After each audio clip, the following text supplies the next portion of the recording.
James and I grew up together. After we got engaged, he secretly planned a trip abroad with Mia, the woman he had secretly adored for years. The day before our departure, he was at a golf course lounge, chatting with his friends and Mia. "You just got engaged, and you're already taking Mia out? Aren't you worried Olivia will find out?" one of his friends asked. James smirked. "I hired a man to pretend to be her admirer. He'll keep her busy so she won't have time to notice me. And if something really happens between them, I'll just conveniently call off the engagement and be with Mia without any issues." I trembled upon hearing those words from outside the door. I turned to the man behind me, his handsome face filled with guilt. Tears streamed down my face as I whispered, "Then let's just fulfill his wish and get married."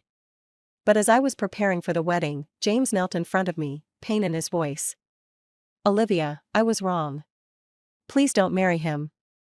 As I read the message from the wedding planner, I hesitated, unsure if I should really change my wedding plans. Just then, James returned, suitcase in hand. He opened the door, walked into the living room, and impatiently shouted, "I'm starving. Olivia, come out and make me something to eat." James's voice was harsh, and I frowned as I quickly turned off my phone and rushed to the kitchen to prepare him some noodles. But when I brought the bowl to him, he didn't even touch it. Instead, his eyes studied my face, as if probing. "While I was gone, did you meet someone else?" His words made my heart skip a beat. I immediately remembered what he had said in that private room at the bar. A painful, suffocating ache tightened in my chest. I knew he was referring to Leo, the man he had hired to pretend to pursue me. Maybe Leo would end up as my groom at my wedding in a month. I forced a calm expression, looked him in the eye, and answered, "No." James looked at me with a hint of doubt in his eyes. He studied me for a long time, then muttered, "Could it be that man got paid and didn't do his job?" "Huh? What are you talking about?" James quickly changed the subject, flustered. "Nothing. This noodle is really good, though." After scarfing it down, he wiped his mouth and gave me an order, as if entitled. "Make some seafood porridge. I need to take it with me to eat later." Seeing me sitting still, he frowned and opened his suitcase, tossing a small blue velvet jewelry box in front of me. "Here, I bought this for you while I was away. Don't lose it, it's expensive. Now, can you go make the porridge?" I opened the box and found a pair of tiny diamond earrings, barely the size of rice grains.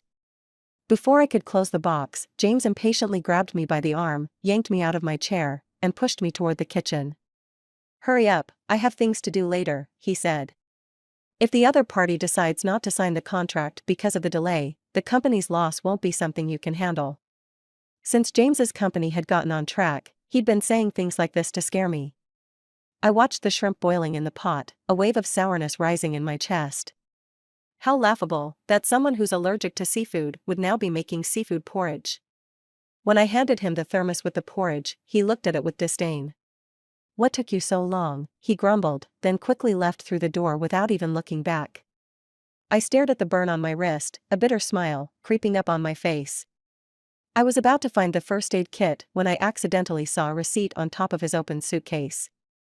It was for a $2 million diamond necklace, with a note clearly stating that the earrings I received were a free gift. I looked at the receipt, my finger slowly curling into a fist.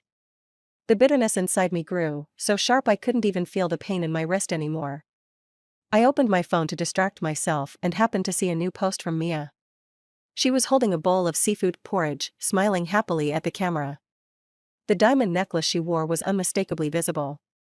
The caption read, "Food from my beloved is even better than the rarest delicacies." I looked up at the picture on the wall, taken at our engagement party. Tears streamed down my face. "James, being by your side is so painful."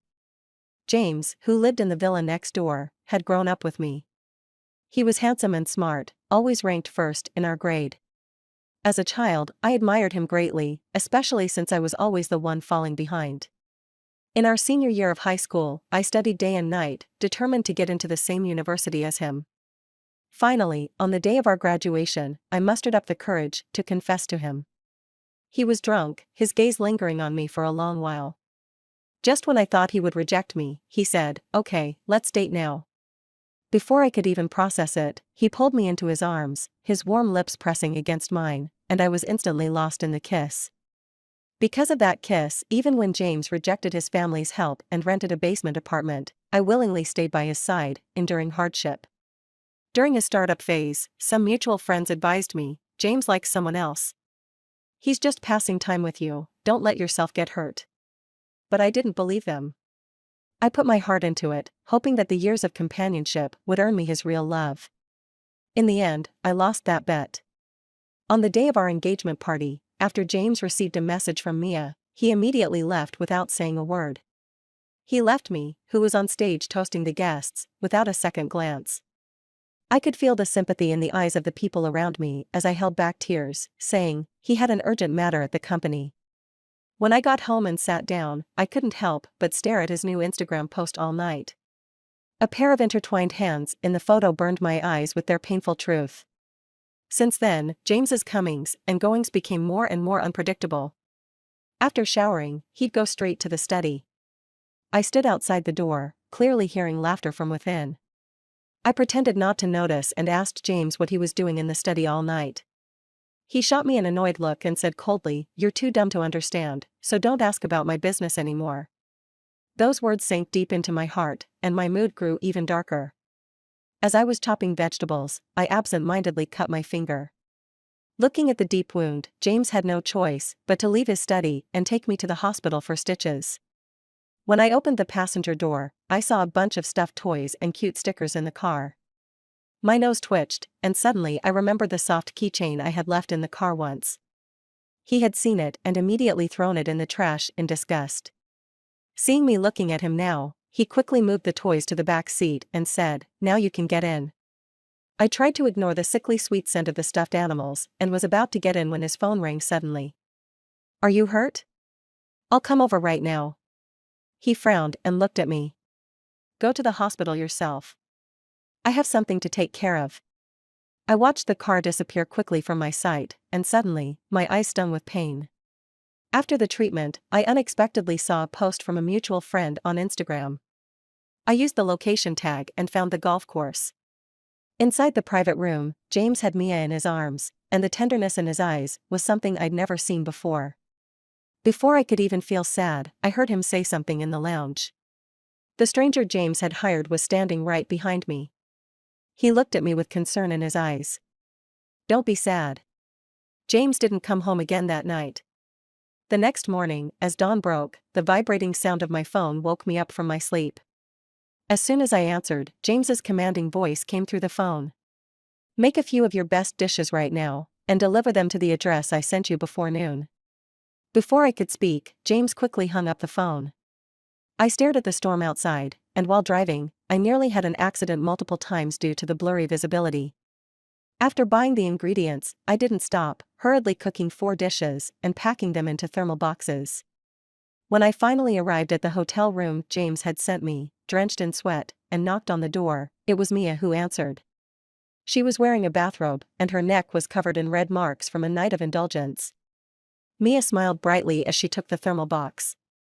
"You must be Olivia, right? James said you're a great cook. Thank you for bringing food for me." She kept sizing me up. "Your cooking skills are really impressive." "I'm such a fool, I tried to make James dinner last night, but I cut my finger with a knife." Mia held up the finger wrapped in a band-aid and waved it in front of me. "He's so worried about me, he wouldn't let me cook anymore. He said we have a maid who can bring me food whenever I need it." "That must be you, right?" Her obvious provocation pushed me to the edge. I snatched the thermal box out of her hand, and when Mia tried to stop me, she realized she couldn't overpower me. Suddenly, she bent down and bit my hand. The pain from her teeth sinking into my flesh made me immediately release the box. The thermal box fell to the ground, and the food scattered everywhere. Some of the food even splashed onto her legs. When she felt the grease on her legs, she quickly let go and screamed in panic. Hearing Mia scream, James rushed out of the room. Bare-chested, he anxiously pulled Mia into his arms and asked, "What happened?" The tenderness in his eyes was something I had never seen in all the years we'd been together. Mia didn't say anything. She pointed at me and pretended to be scared, hiding in James's embrace. James frowned and, in a loud voice, demanded, "What did you do to Mia?" "I only asked you to bring over some food." how did you end up causing the scene? If Mia's finger hadn't been cut 5 millimeters yesterday, I wouldn't have let you come. I defended myself, feeling wronged. She bit me first. I raised my hand, which was bleeding from where Mia had bitten me, but James became even more impatient. It's just a little blood. How can that compare to Mia's finger? Mia is always so kind and gentle. If I find out you've bullied her again, I'll cancel the engagement immediately. James coldly tried to close the door, but I quickly stepped forward and shoved my hand into the gap. James yelled, "Do you want to lose your hand?" I ignored the fury on his face and bluntly asked, "Are you cheating on me right in front of me?" As soon as I said this, panic flashed across his face. James faltered, "What nonsense are you talking about? I'm just taking care of an old friend." He pushed my hand away and, without hesitation, slammed the door shut. I stood there, dazed, outside the hotel room. When I finally returned home, exhausted, my phone rang. It was James's mother. "Don't forget, you and James need to attend your grandmother's birthday banquet in 3 days." I suppressed the pain in my heart and replied, "Okay." Attending the banquet as his fiancé would be the last thing I'd do for his family. Once the birthday celebration was over, I would leave. On the day of the banquet, many guests arrived at the old mansion. As James and his father's reputation in the business world grew, almost everyone who wanted to make connections showed up at the event. After some grooming, Mia looked young and beautiful, and the white dress made her appear even more gentle and lovely. James, standing beside her, had his arm around her waist, and the two of them toasted guests like a married couple. I stared at the pair, standing on the stage like a perfect match. My heart felt like it was being gripped tightly by a large hand, unable to breathe. A servant, noticing my sour expression, hurried over and respectfully said, "Mississippi." The lively chatter among the guests suddenly quieted down. They looked at me and the couple in the center of the room with curious gazes. Whispers started behind me. "So she's the fiancé, huh? And the one standing there? Shoo, don't talk about these things. It's dangerous to offend them." I clenched my fists at my sides, and when James's gaze fell on me, I forced a dignified smile. But instead of pulling back, James's behavior became even more reckless. In front of all the guests, he casually took Mia's hand and walked up to me. "You're so late. Don't even have the awareness of being a fiancé. If you can't be a proper daughter-in-law, just step aside and let someone else take your place." Although James didn't mention Mia's name explicitly, it was obvious to anyone that the person he was interested in was the woman in his arms. James frowned and gave me a look of disdain. "I honestly wonder if I was out of my mind back then, to ever be with you. You've really lowered my standards." As soon as he said that, the guests looked at me with strange eyes, and I could hear soft murmurs behind me. James ignored the redness in my face, his gaze soft as he looked at Mia. He wrapped his arm around Mia's waist and loudly announced to the guests, "My engagement to Olivia was never something I wanted. The one I truly love is someone else." He bent down and lightly kissed Mia on the lips, before continuing, "I hope everyone will take care of Mia in the future." I stood there, watching the two of them at the center of the room, as if I was being drenched in cold water, trembling uncontrollably. I felt like a joke, being laughed at and trampled on by everyone here. My face went pale, and my heart turned to ash as I listened to these words.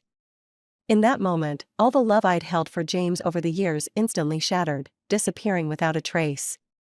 I tightly clenched the fist hanging by my side, trying to appear calm, and walked up to James. In front of all the guests, I said firmly, "Let's call off the engagement." As soon as I finished speaking, James froze for a moment, then sneered, "Are you serious? Don't come crying to me later when you regret it." I shook my head. "I will never regret it." I took off the jade bracelet, a family heirloom passed down to the daughter-in-law, from my wrist and handed it to Mia. "This will be yours from now on." James looked at Mia's wrist, his expression darkening. "Have you really thought this through? Even if you beg me on your knees to take you back, I won't agree." I kept a blank face. "Fine, I understand. Don't worry, I won't trouble you anymore." I quickly turned around, not even looking back as I prepared to leave. But James' mocking voice came again from behind me. "Just wait and see. I know her too well. She'll beg for my forgiveness within 3 days." I froze at those words. Then, I pulled out my phone and dialed the number that wasn't saved in my contacts. "Would you marry me?" The other side was silent for a long time, no response. Just when I thought he was going to refuse, he suddenly spoke. "All right, let's get married." It was Leo, the man James had hired to pretend to be interested in me. Leo spoke softly, "I'll come pick you up tomorrow." I thought he was joking, but to my surprise, the doorbell rang early the next morning. When I opened the door, still rubbing my swollen eyes from crying, Leo was standing there, dressed sharply. Seeing his face, I suddenly wanted to ask how much James had paid him for this role, given his looks. Seeing my grim expression, a hint of pity flashed in Leo's eyes. "Are you crying over him?" I forced a smile. "No, it was just dust in my eyes." I was about to ask what he needed when, with a resigned expression tinged with affection, he said, "Didn't we agree? I'm here to pick you up. We're getting married soon. As a man, I can't let you handle everything for the wedding on your own. You shouldn't even be taking solo wedding photos by yourself." Hearing the word wedding, my lips trembled. Leo saw me standing there, motionless, and patiently guided me to the bathroom to help me wash up. By the time I came to, I was already dressed and ready, standing at the door. Leo was half squatting in front of me, zipping up my dress like he was taking care of a child. His patience rivaled that of my mother. At the same time, he noticed the suitcase in the living room. He cautiously asked, "Are you moving out?" "Yes, I've already found a new place." For some reason, when I said that, I saw a slight look of joy on Leo's face. On the way to the bridal shop, Leo offered to drive. The shop assistant greeted me with a big smile when I entered. "Miss Olivia, welcome." But when her eyes shifted to Leo, her smile faltered for a second. "And this is?" "He's my fiancé," I replied.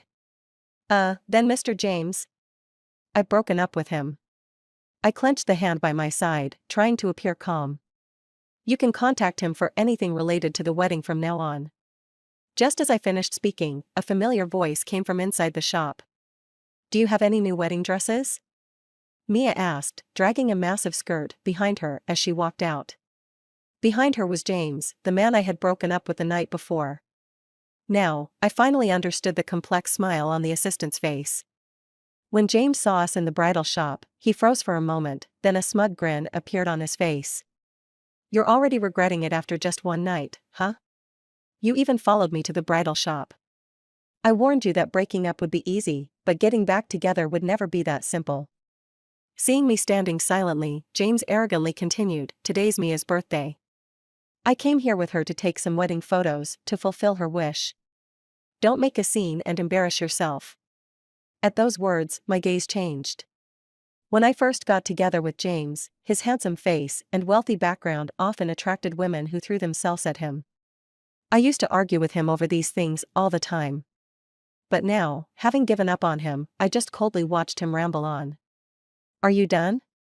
I'm about to take wedding photos with my fiancé. Please move aside." James looked at me in disbelief. "Fiancé?" James suddenly burst out laughing. "Ever since you've been with me, no other man has appeared in your life, except for..." I looked at James, who was about to slip up, and asked, "Except for what?" "Nothing." He paused awkwardly, then continued, "Olivia, you're so dumb. You lie without thinking." I stared at him, trying to read his intentions. Without hesitation, I hugged Leo's waist. I slowly stood on tiptoe and pressed my lips to his. "This is my fiancé. Please step aside, don't waste our time here." James' eyes widened in anger. He yanked my arm and shouted, "You're cheating on me right in front of me?" I stared him down defiantly. "We've broken up. Who I'm with now is none of your business. And as for who's cheating, anyone with eyes can see," I said, looking pointedly at Mia. James retorted, "A man of my status always has a few women around. Mia is gentle and considerate, I'd be a fool not to marry her." I sneered. "Fine, I'll break up with you. That way, you and she can be together openly." I forcefully pulled my arm from James' grip and said to the assistant, "Quick, get me the latest wedding dress to try on. I'm too busy to waste time here." As I was about to go upstairs to choose a wedding dress with Leo, James suddenly blocked my path with a long stride. "I'm giving you one last chance. Let go of his hand, come to me right now, and I'll forgive you and let you stay as my fiancé. I coldly replied, thanks, but I don't need it. James was so enraged, he was breathing heavily. When he tried to pull me again, Leo instantly stepped in front of me. His cold, deep voice echoed, Mr. James, please stay away from my fiancé. Otherwise, I won't be so polite. Seeing James sneer at him, Leo calmly continued, your company is having issues with our family's partnership. My family values how much their partners care about family, and I don't think you'd want them to find out about your affair with another woman. James gritted his teeth and spoke. He unwillingly glanced at me, took a deep breath, and then said, after all these years together, are you really going to just walk away so easily? Before he could finish, Mia, who had been standing next to him the entire time, suddenly clutched her chest and collapsed into his arms. With a fragile look in her eyes, she gazed up at him and said, my chest hurts so much. Please, take me away from here. James hesitated and looked at me. Mia caught the glance he threw in my direction, and then let out a pained cry, stifling her voice. Without another moment's hesitation, James scooped her up in his arms and quickly strode out of the bridal shop. As they were about to disappear from view, Mia shot me a look filled with resentment and unwillingness. I stared back at her, silently mouthing, he's mine. Leo, noticing her lips move, immediately stepped in front of me to shield me. I glanced down at his hand, gripping my arm, and felt an inexplicable sense of safety. After we finished taking the wedding photos, the cool night sky hung above us, the moon already high. Leo drove me straight back to the villa. Once the car stopped, I voiced a question that had been on my mind, is that the company you mentioned earlier? Leo smiled. That's the company my grandfather founded. His words left me stunned, my eyes wide in disbelief. So, the man James casually brought in has such a prominent background. I couldn't help but wonder what James would think if he knew Leo's true identity. As I opened the car door and was about to get out, Leo grabbed my hand. Olivia, it's still not too late. How about I help you move to your new place now? I glanced at the dimly lit villa, remembering the loneliness of living here alone. After a brief moment of thought, I nodded in agreement. But as soon as I opened the door, a cold voice laced with anger rang out from the couch, you've finally decided to come back so late. James was sitting in the dark living room, his icy tone sending a chill down my spine. James stood up quickly from the sofa, walking swiftly to me. Are you really this unwilling to let go of him? Did you find some man to show up in front of me and make me jealous on purpose? Do you find this amusing? He took another step closer, advancing relentlessly. Even though my back was pressed against the wall, and there was nowhere left to retreat, his presence only felt more suffocating. James reached out, trapping me in the narrow space between us. He lowered his head, his eyes dark with intensity, as he stared down at me. I'm giving you one last chance. If you apologize, I'll still allow you to be my fiancé. I met his eyes with coldness. James, was I not clear enough before? We've broken up, and I don't want to see you again. This is the last time I'm ever coming to this house, and I'm only here to pick up my things. My fiancé is waiting for me outside, so don't waste my time. James smirked, his lips curling upward. You think I'll believe your lies? Isn't all this just a game to make me chase after you? I see through your little act already. Stop playing it. My patience is running thin. James's body was so close that I could feel his breath on me. Such intimate gestures were once something I longed for on countless nights. But now, with his warmth so near, all I felt was disgust. I frowned and looked at him. You really are a strange person. Didn't you used to dream of me leaving you? I locked my gaze with his, speaking coldly, the things you said that day, in the golf lounge with Mia, I heard everything. The man you saw today? He's just someone you hired to pretend to pursue me. I've already decided to marry him. So now you don't need to keep spending money to get rid of me, and you can be with the person you truly love. Why won't you just let me go? Isn't this exactly what you wanted? James's face shifted, panic and confusion flashing in his eyes, but he kept pressing his body closer against me. He tried to cover my mouth, as if stopping me from speaking would ease his mind. Just as I felt my breath getting shallow, the crystal chandelier in the center of the living room flickered to life. Mia stood at the top of the stairs, furiously shouting, "What do you think you're doing?" Hearing her shout, James instinctively pulled away from me, his grip loosening. Mia stormed down the stairs, seething with anger. Olivia, I didn't expect you to look so innocent while you're stealing other women's men. You already broke up with James, so why come back here? She raised her hand, aiming to slap me across the face. I quickly grabbed her wrist with one hand, and with the other, slapped her hard across the face. Her pale cheeks immediately turned red and swollen. I looked at her with a neutral expression. This is your punishment for seducing my ex-fiancé and betraying me. Ignoring her stunned gaze, I grabbed my suitcase and walked away without looking back. As I stepped out of the villa, I heard her whine to James behind me. She slapped me so hard. You need to stop her and make her pay me back for this. I snorted in amusement, but when I reached the car, James was nowhere to be seen. Leo, waiting in the driver's seat, quickly took my suitcase and placed it in the trunk. I looked at his handsome face and said, Leo, it's not too late to back out now. Leo's gaze was firm. No, I will never regret this. Since moving back to the house I bought right after graduation, James has been constantly calling and texting me. When he becomes too annoying, I occasionally glance at his messages. They're mostly asking where I'm living and saying that he wants to talk things over with me. Lately, I've been so caught up with explaining to my parents about my sudden marriage to Leo and planning the wedding that I had enough and blocked his number. While I was choosing invitation card styles in the wedding studio, an unfamiliar call came through. I answered it, but the other side stayed silent for a long time. Just as I was about to hang up thinking it was a spam call, a low voice came from the speaker. Let's talk. I'm right outside the studio. I went to the second-floor window and saw James standing outside. His hair was messy, and he leaned against the car behind him. It seemed like he felt my gaze because he immediately looked up, our eyes locking for a moment. Leo, noticing my change in expression, asked worriedly, Is there something you need to deal with? I pointed down at James. He wants to talk. Leo glanced at him, then nodded softly, Okay, I'll wait for you.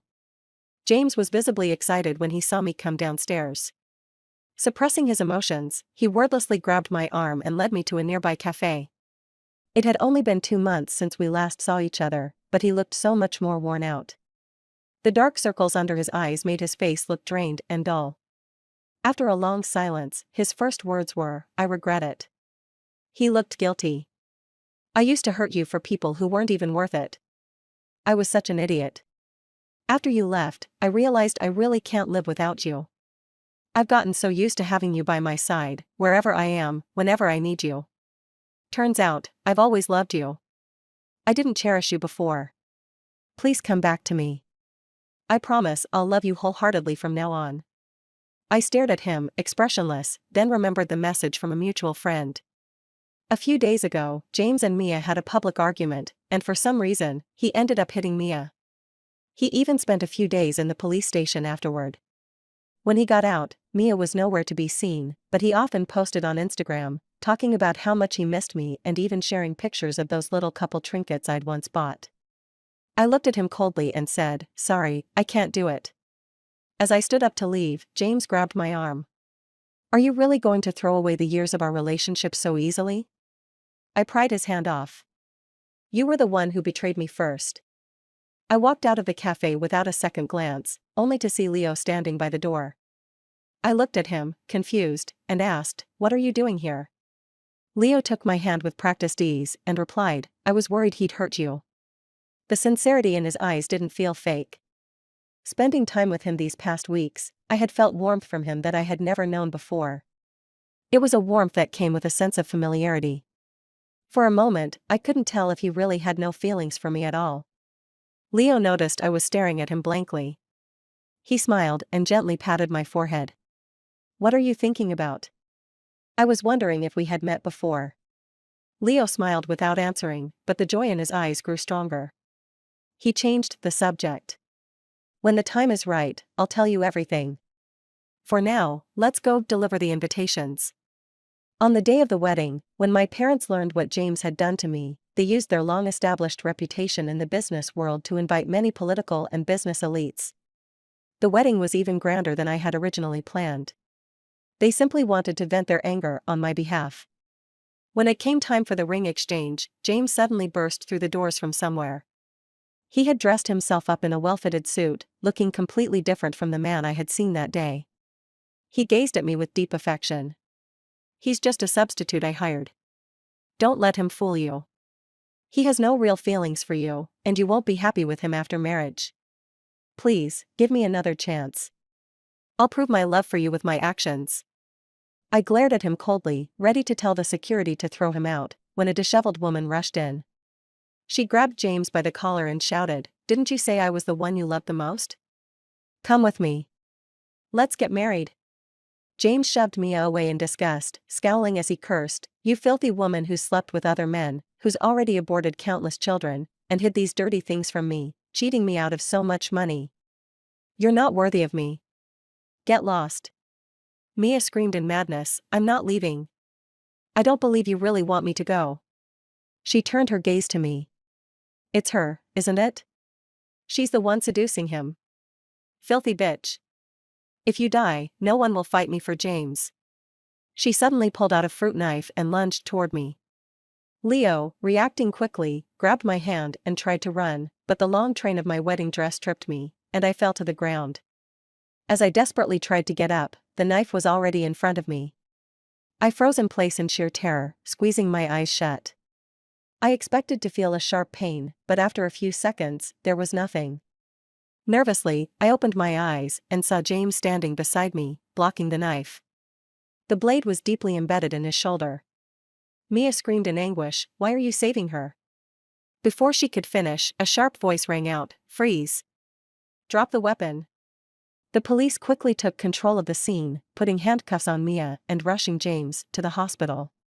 When the police had handled everything, I stood on the stage, looking at the mess that had once been a romantic wedding, feeling a mix of emotions. Leo comforted me, holding my hand. "Don't be sad. This is just an accident in life." Then he suddenly grabbed the microphone. In front of the remaining guests, he knelt before me. Leo looked at me with deep affection. "You once asked me if we had met before. I'm going to answer that question for you now." He pulled a handkerchief from his pocket and held it up to me. "Actually, we met in kindergarten. James wasn't the only one with you throughout your school years. I was there too, hiding in the corner, too shy to speak to you.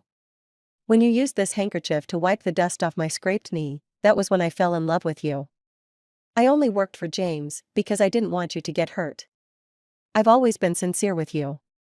Leo gazed at me with love, holding up the diamond ring. "Olivia, will you marry me?" Tears of joy welled up in my eyes as I listened to his words. I thought back to the boy with glasses from my memories.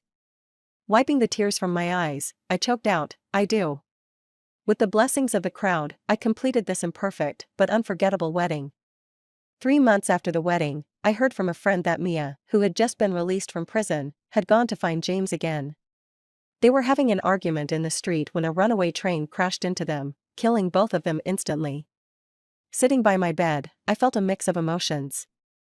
I never imagined the person I had loved for over a decade would end up with such a tragic end. End of the story.